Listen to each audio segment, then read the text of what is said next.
ತುಂಬ ಒಳ್ಳೆ ಪಾಠ ಕಲಿಸುತ್ತೆ. ಅದರ ಜೀವನ ಅಷ್ಟೇ ಹೆದರೋದನ್ನು ಅಲಿಸಲ್ಲ. ಆ ಹದ್ದುಗಳು ಎಷ್ಟೇ ಕಷ್ಟ ಬಂದರೂ ಹೆದರೋದಿಲ್ಲ ಮತ್ತು ತನ್ನ ರಾಜನ ಲಕ್ಷಣಗಳನ್ನು ಕೂಡ ಮರೆಯೋದಿಲ್ಲ.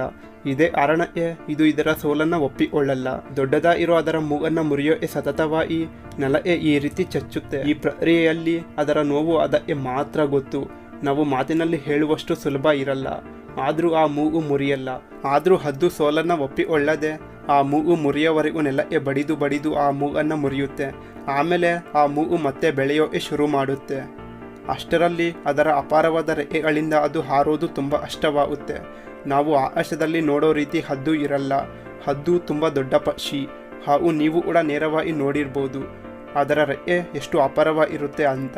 ಆದರೂ ಅದು ತನ್ನ ಮೂಗಿಂದ ತನ್ನ ರೆಕ್ಕೆಯ ಸ್ವಲ್ಪ ಭಾಗವನ್ನು ಇತ್ತು ಅದರ ತೂಕವನ್ನು ಕಡಿಮೆ ಮಾಡಿಕೊಳ್ಳುತ್ತೆ. ಬೇರೆ ಯಾವ ಪಕ್ಷಿಗಳಿಗೂ ಇಷ್ಟೊಂದು ಕಷ್ಟ ಇರಲ್ಲ ಮತ್ತು ಇಷ್ಟೊಂದು ಕಷ್ಟ ನೋವುಗಳ ಮಧ್ಯ ಬದುಕಲ್ಲ.